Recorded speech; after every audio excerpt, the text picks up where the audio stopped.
Okay तो dear students, अब जो हम नेक्स्ट टॉपिक डिस्कस करने जा रहे हैं वो है escape velocity. Escape velocity actually हमारे कोर्स में 9th क्लास के अंदर ये जो टॉपिक है हमारे कोर्स में नहीं है, बट कोई भी अगर हम ओलंपियाड एग्जाम हम देते हैं, किसी भी तरह का कंपटीशन एग्जाम हम देते हैं तो उसमें इस टॉपिक से रिलेटेड क्वेश्चन जरूर पूछे जाते हैं। ठीक है, तो सब बात करते हैं एस्केप वेलोसिटी की। तो एस्केप वेलोसिटी होता क्या है? एस्केप वेलोसिटी वो मिनिमम वेलोसिटी है which a body should be projected from the surface of the earth. Earth के सरफेस से अगर आपको किसी बॉडी को अपर डायरेक्शन में प्रोजेक्ट करना है और उस ऑब्जेक्ट को अर्थ के ग्रेविटेशनल फील्ड से हमें दूर ले जाना है, तो हमें उस ऑब्जेक्ट को जो मिनिमम वेलोसिटी देनी पड़ेगी उस वेलोसिटी को कहा जाता है एस्केप वेलोसिटी। तो यहां पर डेफिनेशन में यही है, it is the minimum velocity with which body should be projected from the surface of the planet so as to reach infinity. क्योंकि बात हम यहाँ अर्थ के रेस्पेक्ट में कर रहे हैं, इसलिए हमने यहाँ प्लैनेट भी क्या लिया है, अर्थ लिया है। तो हम यहाँ पर जो एस्केप वेलोसिटी की वैल्यू निकालेंगे वो हम अर्थ की प्लैनेट के लिए निकालेंगे, यानी यहाँ पे जो प्लैनेट अर्थ है उसको हमें कंसिडर करना होगा। तो यहाँ पर मैंने सबसे पहले एक डायग्राम बनाया है। इस डायग्राम के अंदर मैंने सबसे पहले एक अर्थ ली है जिसकी रेडियस RE है और उसका मास है ME, यानी मास ऑफ अर्थ। मेरे को इस ऑब्जेक्ट को अर्थ की सरफेस से अपवर्ड डायरेक्शन में प्रोजेक्ट करना है, यानी किसी ऑब्जेक्ट को मुझे अपवर्ड डायरेक्शन में प्रोजेक्ट करना है और मुझे उस ऑब्जेक्ट को वो मिनिमम वेलोसिटी देनी है कि वो ऑब्जेक्ट कहां पहुंच जाए, इंफिनिटी पर पहुंच जाए। और जब कोई ऑब्जेक्ट इंफिनिटी पे पहुंच जाएगा तो वहां पर उसकी जो फाइनल वेलोसिटी होगी वो जीरो हो जाएगी। सेकेंड, वहां पर जो उसकी पोटेंशियल एनर्जी होगी वो भी क्या हो जाएगी, जीरो हो जाएगी। ठीक है, अब फाइनल वेलोसिटी का जीरो होना यह बताता है कि ऑब्जेक्ट की काइनेटिक एनर्जी इंफिनिटी पे जाके क्या हो गई, जीरो हो गई, और पोटेंशियल एनर्जी होती है वो इंफिनिटी पे जाके क्या हो जाती है, जीरो हो जाती है। इसका मतलब दोनों जो एनर्जी है इंफिनिटी पे जाके क्या हो जाएगी, जीरो हो जाएगी।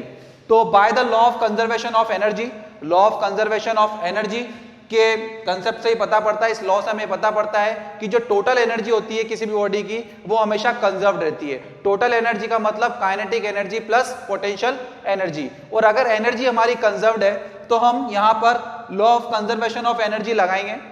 सबसे पहले हम लिखेंगे kinetic energy plus potential energy at surface, यानी अर्थ के सरफेस पर उसकी काइनेटिक एनर्जी और पोटेंशियल एनर्जी, मतलब टोटल एनर्जी कितनी थी, equals to kinetic energy plus potential energy at infinity, और इंफिनिटी पर उसकी जो टोटल एनर्जी थी मतलब काइनेटिक प्लस पोटेंशियल वो कितनी थी। तो हमने यहां पर लिखा, सबसे पहले काइनेटिक एनर्जी देखते हैं अर्थ की सरफेस पर, क्योंकि ऑब्जेक्ट को आपने एस्केप वेलोसिटी दी, मतलब एक ऐसी मिनिमम वेलोसिटी दी कि ऑब्जेक्ट इंफिनिटी की तरफ क्या कर गया, मूव कर गया। तो इसके लिए जो काइनेटिक एनर्जी होगी वो होगी half mve square, half mve square, m mass of body और ve जो मिनिमम वेलोसिटी आपने उसको दी है, half mve square plus potential energy. Earth के सरफेस पर पोटेंशियल एनर्जी हम कंसिडर करते हैं -g capital ME upon M -g capital ME M upon RE। ये जो वैल्यू मैंने लिखी है ब्रैकेट के अंदर, ये पोटेंशियल एनर्जी है अर्थ की सरफेस पर। तो हमने यहां पर इन दोनों का एडिशन किया है, इक्वल्स टू, क्योंकि इंफिनिटी पे काइनेटिक एनर्जी हमारी जीरो हो जाती है और पोटेंशियल एनर्जी भी क्या हो जाएगी, जीरो हो जाएगी, तो जीरो प्लस जीरो। तो यहां पर जो इक्वेशन हमारे पास बनी है, जब ये वैल्यू माइनस की हम इक्वल के इधर लाने के बाद ये वैल्यू किस में कन्वर्ट हो जाएगी, प्लस में, क्योंकि दोनों वैल्यूज तो जीरो हैं। तो यहां पर हो गया half mve square equals to capital G MEM upon RE, MEM upon RE। तो यहां पर काइनेटिक एनर्जी और ये हो गया हमारी पोटेंशियल एनर्जी। ठीक है, तो ये दोनों हम बराबर कर देते हैं। बराबर करने के बाद हमने जो वैल्यू हमारी कट हो रही है m से m को हमने कैंसिल आउट कर दिया है, तो हमने देखा हमारे पास जो वैल्यू निकल के आई है वो आई है ve स्क्वायर इक्वल्स टू 2 जो है क्रॉस मल्टीप्लाई हो जाएगा 2g me upon RE, 2g me upon RE, क्योंकि ve का स्क्वायर है तो वो वैल्यू इक्वल्स टू के जाके उस वैल्यू को अंडर रूट में कन्वर्ट कर देगा, तो यानी ve equals to root 2g me upon RE, 2g me upon RE। याद रखिएगा यहाँ जो कैपिटल M है वो मास ऑफ प्लेनेट है, R यहाँ पर वो रेडियस ऑफ अर्थ है, और इसके वेलोसिटी किसकी है, ऑब्जेक्ट की, तो यानी ve equals to root 2g me upon RE। हमने एक्सेलरेशन ड्यू टू ग्रेविटी के फॉर्मूले पढ़ा था कि g small g equals to gm upon RE square, तो इसका मतलब gm इक्वल्स टू कितना हो गया, gRE स्क्वायर। देखिए acceleration due to gravity g equals to gme upon RE square, तो इसका मतलब क्या हुआ, gme को हम क्या लिख सकते हैं, gRE square. GRE square equals to GME, तो हमने यहाँ पर यही पुट करा है, तो हमने लिख दिया GME equals to GRE square, और ये GME की वैल्यू मैंने GRE स्क्वायर इस इक्वेशन में रख दी। तो मतलब जब इस वैल्यू को यहाँ पर रखने के बाद यानी GM पे रखने के बाद ये वैल्यू हो जाएगी हमारी VE equals to root two GRE square upon RE, GRE square upon RE। तो यहां से एक R से एक R कट हो चुका है, तो रिमेनिंग जो हमारे पास इक्वेशन आई वो आई VE equals to root two GRE, VE equals to root two GRE। ये भी जो फॉर्मूला है ये स्किप वेलोसिटी का है, और ये जो फॉर्मूला हमने यहाँ पे लिखा है ये भी स्किप वेलोसिटी को बताता है। बस अंतर ये है कि ये जो फॉर्मूला है ये मास और रेडियस की टर्म में, और ये जो फॉर्मूला है ये रेडियस की टर्म में, ठीक है, सिर्फ और रेडियस की टर्म में। तो VE equals to root two GRE और VE equals to root two GM upon RE। तो यहाँ पर ये दोनों फॉर्मूले हैं स्किप वेलोसिटी के, लेकिन हमें तो इसकी एक पर्टिकुलर वैल्यू फाइंड करनी है कि भाई हम कितनी मिनिमम वेलोसिटी किसी ऑब्जेक्ट को दें कि वो अर्थ के ग्रेविटेशनल फील्ड को क्या कर जाए, क्रॉस कर जाए। तो हम क्या करेंगे इस फॉर्मूले में, यानी V equals to root two GRE में G जो है वो एक्सेलरेशन ड्यू टू ग्रेविटी है, क्योंकि हम अर्थ को प्लेनेट को हम रेस्पेक्ट लेके चल रहे हैं, और RE यहाँ पर रेडियस ऑफ प्लेनेट है यानी अर्थ की रेडियस है। तो जब हम ये वैल्यू दोनों वैल्यू नॉन वैल्यूज के फॉर्मूले में पुट करेंगे तो हमारे पास मिनिमम वेलोसिटी आ जाएगी उस ऑब्जेक्ट की। तो हमने क्या करा, V equals to root two G की वैल्यू हमने पुट कर दी 9.8 और RE यानी रेडियस ऑफ अर्थ 6.4 इंटू 10 की पावर 6 मीटर।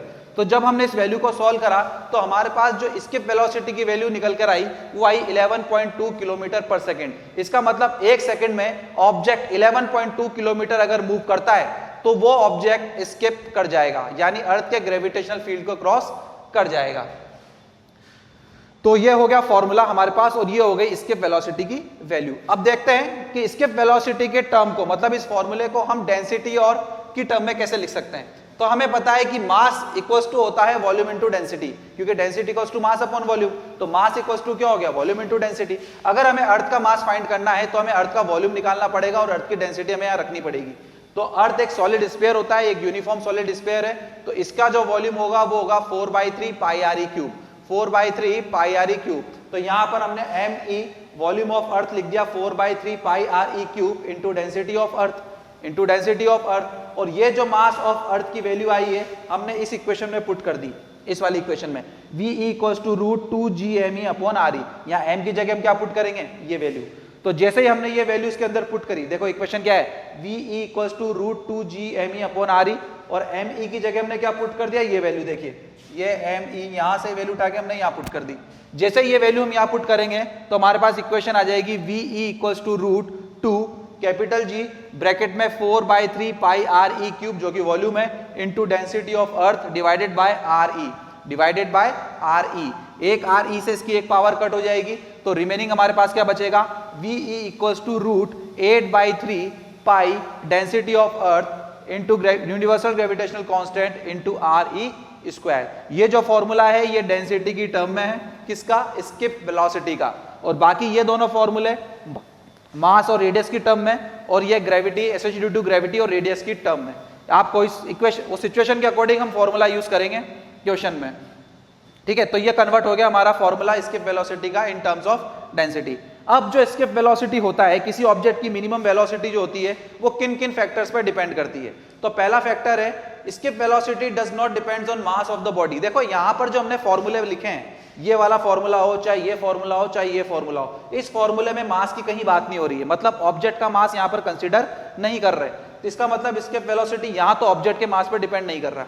इस फॉर्मूले में भी देखिए कहीं भी मास का बारे में नहीं बताया गया है, इसका मतलब यहाँ भी स्किप वेलोसिटी ऑब्जेक्ट के मास पर डिपेंड नहीं कर रहा है। इस वाले फॉर्मूले में जो मास m है वो प्लेनेट का मास है, वो ऑब्जेक्ट का मास नहीं है। इसका मतलब स्किप वेलोसिटी कहीं भी हम चेक करें तो ऑब्जेक्ट के मास पे या बॉडी के मास पे डिपेंड नहीं करती। तो यानी does not depends on mass of the body, ठीक है। मास चाहे कितना भी हो, अगर आपने ऑब्जेक्ट को मिनिमम वेलोसिटी 11.2 किलोमीटर पर सेकंड दी है और वो अर्थ के ग्रेविटेशनल फील्ड को क्रॉस कर गई, तो यानी इसका मतलब ये है कि वो ऑब्जेक्ट के मास पे डिपेंड नहीं करती। Does not depends on angle of projection. Angle of projection से मतलब ये है चाहे आप ऑब्जेक्ट को वर्टिकली अपवर्ड डायरेक्शन में थ्रो करो या आप किसी पर्टिकुलर एंगल से थ्रो करो, अगर आपने ऑब्जेक्ट को ये वेलोसिटी दी है तो वो अर्थ के ग्रेविटेशनल फील्ड को क्या कर जाएगी, क्रॉस कर जाएगी, यानी वो एंगल ऑफ प्रोजेक्शन पर डिपेंड नहीं करता। Due to rotation of earth, earth के रोटेशन के कारण it becomes easier to obtain escape velocity, earth के रोटेशन के कारण हम एस्केप वेलोसिटी को ऑब्टेन इजीली कर सकते हैं। It depends on mass of planet and radius of the planet, जो हमारा एस्केप वेलोसिटी होता है, देखिए यहां पर प्लैनेट के मास पर और प्लैनेट की रेडियस पर डिपेंड कर रहा है, ठीक है। तो यहां पर वो ऑब्जेक्ट के यानी मास ऑफ बॉडी पर डिपेंड नहीं कर रहा है, जिस ऑब्जेक्ट को आप अपर डायरेक्शन में थ्रो कर रहे हो उस पर डिपेंड नहीं कर रहा है, डिपेंड किस पे कर रहा है, प्लैनेट के मास पर और प्लैनेट की रेडियस पर, ठीक है। अब हम डिस्कस करते हैं ऑर्बिटल वेलोसिटी के बारे में, ठीक है। तो स्टार्ट करते हैं नेक्स्ट टॉपिक, ऑर्बिटल वेलोसिटी। इससे पहले जो हमने टॉपिक डिस्कस किया था वो एस्केप वेलोसिटी का था, और वो ऑब्जेक्ट की वो मिनिमम वेलोसिटी थी जिससे कोई ऑब्जेक्ट को अपवर्ड डायरेक्शन में प्रोजेक्ट करने पर, मतलब उस वेलोसिटी से अगर मैं किसी ऑब्जेक्ट को अपवर्ड डायरेक्शन में प्रोजेक्ट करता हूं तो वो अर्थ के ग्रेविटेशनल फील्ड को क्या कर जाती है, पास कर जाती है, यानी क्रॉस कर जाती है। नेक्स्ट जो टॉपिक हम डिस्कस करने जाए हैं वो है ऑर्बिटल वेलोसिटी। ऑर्बिटल वेलोसिटी के केस में कोई भी सैटेलाइट जब किसी प्लैनेट के अराउंड रिवॉल्व करती है तो वो जिस वेलोसिटी से मूव करती है, उस प्लैनेट की ऑर्बिट में जिस वेलोसिटी से मूव करती है, उस वेलोसिटी को कहा जाता है ऑर्बिटल वेलोसिटी। तो यहां पर देखिए मैंने सबसे पहले एक अर्थ बनाई है जिसकी रेडियस RE है, और इसकी सरफेस से h हाइट पर एक सैटेलाइट है जो क्या कर रही है, इसके अराउंड रिवॉल्व कर रही है, इसके अराउंड v0 वेलोसिटी से रिवॉल्व कर रही है। यहां पे ये जो v0 है ये पे है वेलोसिटी किसकी, ऑर्बिटल वेलोसिटी सैटेलाइट की, जो ऑब्जेक्ट प्लैनेट के अराउंड रिवॉल्व कर रहा है। तो ये सैटेलाइट कुछ इस तरह से रिवॉल्व कर रही होगी, इस तरह से कंटिन्यूसली, और उस सैटेलाइट की अर्थ के सेंटर से डिस्टेंस है r प्लस h, क्योंकि r तो इसकी रेडियस और h सरफेस से उस प्लैनेट उस सैटेलाइट की हाइट, यानी r प्लस h, जिसको मैंने डिनोट करा है स्मॉल r से, यानी r प्लस h बोलो या फिर इसको मैंने इक्वल कर दिया स्मॉल r के। तो यहां पर सबसे पहले देखिए जब कोई सैटेलाइट किसी प्लैनेट के अराउंड रिवॉल्व कर रही थी तो उस पर एक ग्रेविटेशनल फोर्स लग रहा था इस प्लैनेट के कारण, यानी सैटेलाइट पर ये प्लैनेट क्या कर रहा होगा, ग्रेविटेशनल फोर्स लगा रहा होगा, और वो फोर्स कितना होगा, according the law of gravitation F equals to G me यानी mass of planet into mass of satellite divided by RE plus h का whole square. RE plus h का होल स्क्वायर लेने से मतलब ये है हमें जो F निकाल, मतलब जो R इंट्रोड्यूस करते हैं ग्रेविटेशन फोर्स के अंदर वो हमेशा ऑब्जेक्ट के सेंटर से करेंगे, यानी RE प्लस h, और इसकी रेडियस को हमने कंसीडर नहीं करा है। तो जो टोटल हो गया डिस्टेंस वो कितनी होगी, RE प्लस h, यानी F equals to G mass of planet यानी अर्थ इंटू m यानी mass of object divided by RE plus h का होल स्क्वायर। ये वो ग्रेविटेशनल फोर्स है जो कंटिन्यूसली उस बॉडी पर लग रहा है, ठीक है। उसके बाद हमने पता है कि सेंट्रीपिटल फोर्स एक्ट करेगा इस बॉडी पर, इस सैटेलाइट पर, जब वो किसी प्लैनेट के अराउंड सर्कुलर पाथ पे क्या कर रही होगी, मूव कर रही होगी। तो सेंटर पर उसकी तरफ क्या लग रहा है, फोर्स लग रहा है, वही सेंट्रीपिटल फोर्स क्या है आपका, ग्रेविटेशनल फोर्स, वही सेंट्रीपिटल फोर्स क्या है आपका, ग्रेविटेशनल फोर्स। तो हम कह सकते हैं सेंट्रीपिटल फोर्स का फॉर्मूला हम पढ़ चुके हैं, F equals to mv square by r। r जो होता है वो डिस्टेंस होता है, और यहां पर डिस्टेंस कितनी है, RE plus h। So F equals to m v0 square, यानी ये वेलोसिटी ऑब्जेक्ट की है क्योंकि ऑब्जेक्ट क्या कर रहा है, सर्कुलर पाथ पे रिवॉल्व कर रहा है। तो F equals to m v0 square upon r plus h, क्योंकि यही सेंट्रीपिटल फोर्स कौन एक्ट कर रहा है, ये ग्रेविटेशनल फोर्स, मतलब ये दोनों फोर्स इक्वल होंगे। तो इक्विलिब्रियम कंडीशन में ये दोनों वैल्यू क्या होंगी, इक्वल होंगी। तो यानी in equilibrium m v0 square upon r plus h equals to G mass of planet into mass of satellite divided by RE plus h का होल स्क्वायर, ठीक है। ये दोनों मैंने वैल्यू इक्वल कर दी है। अब आप यहां पर देखिए r प्लस h से इसकी एक पावर कट हो गई, और यहां से स्मॉल m से एक स्मॉल m कट हो गया, यानी v0 square equals to G mass of planet divided by radius of planet plus h, यानी v0 square equals to G me upon RE plus h। तो यहां से v0 की अगर हमें वैल्यू निकालनी है तो ये पूरी टर्म किस में आ जाएगी, अंडर रूट में आ जाएगी। तो देखिए ऑर्बिटल वेलोसिटी जो हमारे पास निकल कर आई है वो आई है v0 equals to root gm upon RE plus h, root gme upon RE plus h। तो ये एक फॉर्मूला आ चुका है हमारे पास ऑर्बिटल वेलोसिटी का किसी पर्टिकुलर हाइट पर, ठीक है। अब देखिए एक्सेलरेशन ड्यू टू ग्रेविटी की बात करते हैं एक बार फिर। एक्सेलरेशन ड्यू टू ग्रेविटी हमने पढ़ लिया था, small g equals to capital G capital M upon R square, जहां पर कैपिटल G ग्रेविटेशनल कांस्टेंट है, यहाँ मास ऑफ प्लैनेट यानी अर्थ, और R या रेडियस ऑफ अर्थ। तो इस वैल्यू को मैं gm equals to gr square लिख सकता हूं, तो मैंने इसको लिख दिया gm equals to gr square. अब करना क्या है, इस वैल्यू को उठा के हमें इस इक्वेशन पे पुट करना है, इस जगह यानी gm की जगह पुट करना है। तो v नॉट इक्वल्स टू हो गया G R square upon R plus H, क्योंकि डिवाइड में आर प्लस एच है, तो ये हो गया आर प्लस एच। ठीक है, अब देखिए यहां पर क्या करा, आर स्क्वायर है, ये वैल्यू रूट में है, तो यहां से आर बाहर आ सकता है, यानी R equals to root G upon R plus H. आप इस सिचुएशन में भी लिख सकते हो, इस टर्म में भी लिख सकते हो इस इक्वेशन को, R root G upon R plus H, क्योंकि यहां पर आर पर क्या लग रहा था, स्क्वायर, और स्क्वायर के ऊपर अगर हम रूट लगाएंगे तो जो वैल्यू निकल के आएगी वो सिंगल टर्म में आएगी, यानी R equals to root G upon R plus H.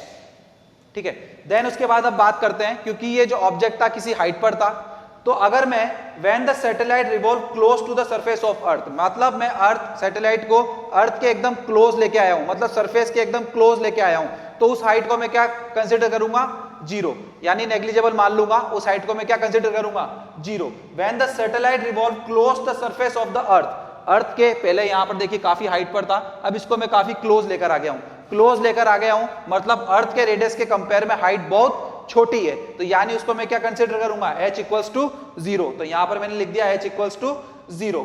Then the orbital velocity will become, अब ऑर्बिटल वेलोसिटी कितनी होगी उस सैटेलाइट की, तो देखिए फॉर्मूला है v not equals to root G R. कैसे आया, देखिए यहां पर मैंने क्या करा, h की वैल्यू को जीरो कर दिया, h की वैल्यू से जीरो करने से हमारे पास जो वैल्यू आएगी वो कितनी आएगी, v not equals to root G R square upon R, एक आर से एक आर कैंसिल आउट हो गया, तो बचा कितना, v not equals to root G R, V not equals to root G R. तो यहां पर g की वैल्यू तो हमने रख दी acceleration due to gravity 9.8 metre पर सेकंड स्क्वायर, और यहां पर रेडियस ऑफ अर्थ 6.4 इंटू 10 की पावर 6 मीटर, 6.4 इंटू 10 की पावर 6 मीटर।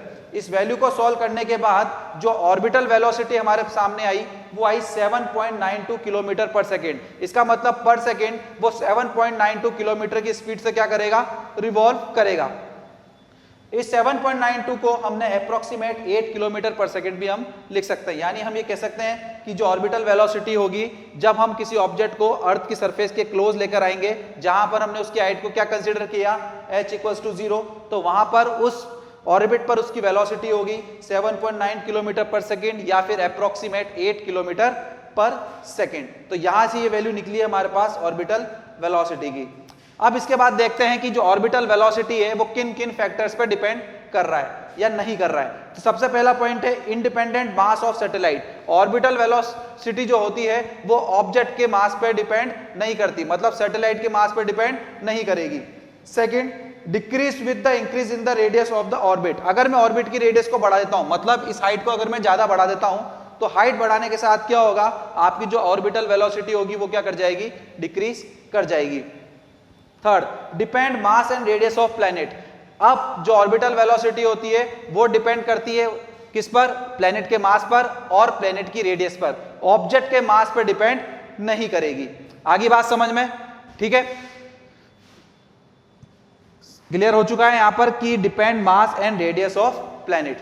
ठीक है, तो ये टॉपिक हमारा यहां आज खत्म होता है ऑर्बिटल वेलोसिटी का। इसके बाद अब नेक्स्ट टॉपिक या नेक्स्ट चैप्टर से हम डिस्कस करेंगे अगली क्लास में। चलो मिलते हैं, गुड बाय।